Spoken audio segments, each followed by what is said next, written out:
ಹೌದಮ್ಮ, ನಾನು ಆಟೋನೇ ಓಡಿಸ್ತಿರೋದು. ಆದರೆ ನೈಟ್ ಆಟೋ ಓಡ್ಸೋಕ್ಕೆ ಕೇಳಿದೆ.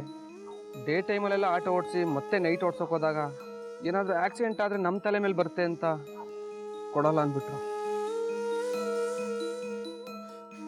ಅದಕ್ಕೋಸ್ಕರ ಈ ಕೆಲಸ ಮಾಡ್ತಾ ಇದ್ದೆ. ಡೇ ಪೂರ್ತಿ ಆಟೋ ಓಡಿಸ್ತಿರಲ್ಲ, ಮತ್ತೆ ಈ ಕೆಲಸ ಮಾಡೋ ಅವಶ್ಯಕತೆ ಏನಿದೆ?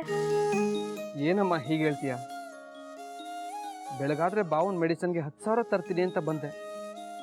ಈ ಕೆಲಸ ಮಾಡಲಿಲ್ಲ ಅಂದರೆ ನನಗೆ 10,000 ಯಾರು ಕೊಡ್ತಾರೆ ಹೇಳು?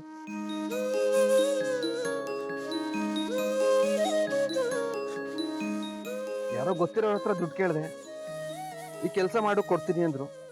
ಅದಕ್ಕೋಸ್ಕರ ಮಾಡ್ತಾ ಇದ್ದೀನಿ.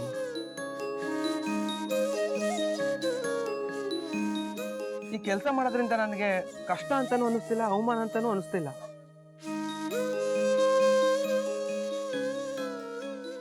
ನನಗೆ ಬಾವ ಹುಷಾರಾಗಬೇಕು, ಜೊತೆಗೆ ನೀನು ಓದಿಸ್ಬೇಕು. ಅದೇ ನನಗೆ ತುಂಬ ಮುಖ್ಯ ಅಮ್ಮ. ಅದಕ್ಕೋಸ್ಕರ ನಾನು ಯಾವ ಕೆಲಸ ಬೇಕಾದರೂ ಮಾಡ್ತೀನಿ.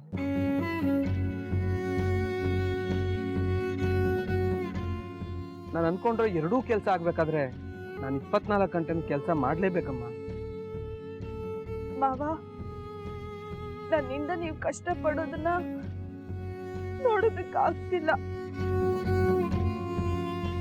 ಒಂದ್ ಕೆಲ್ಸ ಮಾಡಿ, ನನ್ಗೂ ಯಾವ್ದಾದ್ರು ಒಂದ್ ಕೆಲ್ಸ ಇದ್ರೆ ಹೇಳಿ, ನಾನು ಕೆಲ್ಸಕ್ಕೆ ಹೋಗ್ತೀನಿ. ನಾನ್ ಕೆಲ್ಸ ಮಾಡೋದ್ರಿಂದ ನಿಮಗ್ ಸಹಾಯ ಆಗುತ್ತಲ್ವಾ? ಅದಿತಿ, ಹುಚ್ಚಿ ತರ ಮಾತಾಡ್ಬೇಡ. ನೀನು ಓದ್ಬೇಕು, ಲಕ್ಷ್ಮಿ ಕನ್ಸನ್ನ ನೆನ್ಪು ಮಾಡಬೇಕು. ಇದ್ರ ಬಗ್ಗೆ ಎಲ್ಲ ಯೋಚನೆ ಮಾಡೋದು ಬಿಟ್ಟು ಓದೋದ್ರ ಕಡೆ ಗಮನ ಕೊಡಮ್ಮ.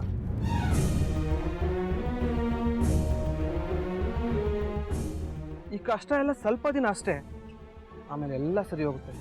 ಅಲ್ಲಿವರೆಗೂ ಏನೇ ಬಂದ್ರು ನಾನು ನೋಡ್ಕೋತೀನಿ. ಬಾಬಾ, ನೀವ್ ಕಷ್ಟ ಪಡೋದನ್ನ ನೋಡ್ಕೊಂಡು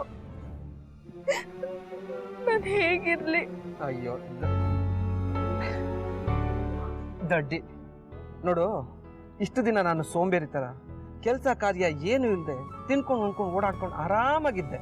ಈಗ ನನ್ನ ಜೀವನದಲ್ಲಿ ಬ್ಯಾಲೆನ್ಸ್ ಶೀಟ್ ಟ್ಯಾಲಿ ಆಗಬೇಕು ಅಂದರೆ ನಾನು ಈ ಕೆಲಸ ಮಾಡಲೇಬೇಕು.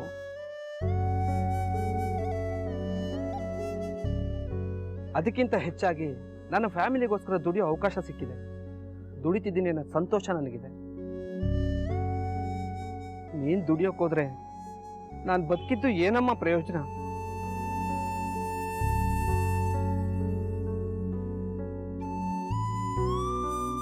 ನನ್ನ ಶ್ರಮಕ್ಕೆ ಪ್ರತಿಫಲ ಸಿಗಬೇಕು ಅಂದರೆ ನಾನು ಅಂದ್ಕೊಂಡಿದ್ದನ್ನು ನೀನು ಸಾಧಿಸ್ಬೇಕು. ಅದೇ ನೀನು ನಾನು ಕೊಡೋ ಗೌರವ.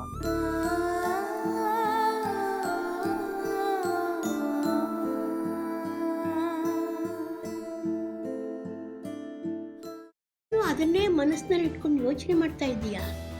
ಮೊದಲು ಅದರಿಂದ ಹೊರಗಡೆ ಬಾ. ನಾನೇನು ಯೋಚನೆ ಮಾಡ್ತಿಲ್ಲ ಅಜ್ಜಿ.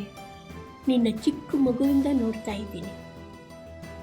ಯಾವುದಾದ್ರೂ ಯೋಚನೆಯಿಂದ ಹೊರಗಡೆ ಬಂದೆ ಅಂತ ನೀನು ಮಾತು ಹೇಳಿದ್ರು ನಿನ್ನ ಮನಸ್ಸೆಲ್ಲ ಅದರಲ್ಲೇ ಇರುತ್ತೆ. ಅದಿತಿ, ಯಾವುದ್ರ ಬಗ್ಗೆ ಯೋಚನೆ ಮಾಡ್ತಿದ್ಯಾ? ಶ್ರೀಚಕ್ರ ನಮ್ಮ ಕೈವಶವಾದ್ರೆ ಇಡೀ ಜಗತ್ತೇ ನಮ್ಮ ಪಾಳೆ ಪಟ್ಟೆ.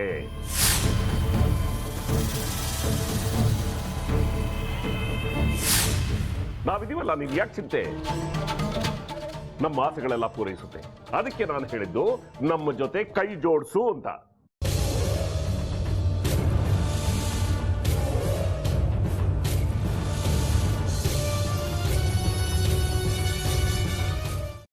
ವೆಜ್ ಖಾರ ಬಾತ್ ಮಾಡುವ ವಿಧಾನ: ಒಂದು ಬಾಣಲಿಗೆ ತುಪ್ಪ, ಸಾಸಿವೆ, ಕಡಲೆಬೇಳೆ, ಉದ್ದಿನಬೇಳೆ, ಗೋಡಂಬಿ ಹಾಕಿ ಹುರಿದು ಕರಿಬೇವು, ಬಾಡಿಗೆ ಮೆಣಸಿನಕಾಯಿ, ಕ್ಯಾರೆಟ್, ಬಟಾಣಿ, ಟೊಮ್ಯಾಟೊ, ಕಲ್ಲುಪ್ಪು, ಬೆಲ್ಲ, ಬಿಸಿಬೇಳೆ ಬಾತ್ ಪುಡಿ, ಅರಿಶಿನ, ರವೆಯ 3 ಅಳತೆಯಷ್ಟು ನೀರು ಹಾಕಿ ಚೆನ್ನಾಗಿ ಕುದಿ ಬಂದ ಮೇಲೆ ಹುರಿದ ಬನ್ಸಿ ರವೆ ಹಾಕಿ ಕಲಸಿ.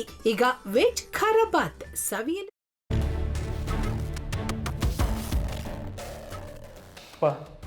ಇಷ್ಟೋ ತನಕ ಡೆಲಿವರಿ ಆಗಿಲ್ಲ ಅಂದರೆ ಅಕ್ಕಂಗೆ ಏನಾದರೂ ಪ್ರಾಬ್ಲಮ್ ಇರ್ಬೋದಾ? ಆ ಥರ ಏನಾದರೂ ಇದ್ದರೆ ಡಾಕ್ಟ್ರು ಬಂದು ಹೇಳ್ತಿರ್ಲಿಲ್ವ ರವಿ?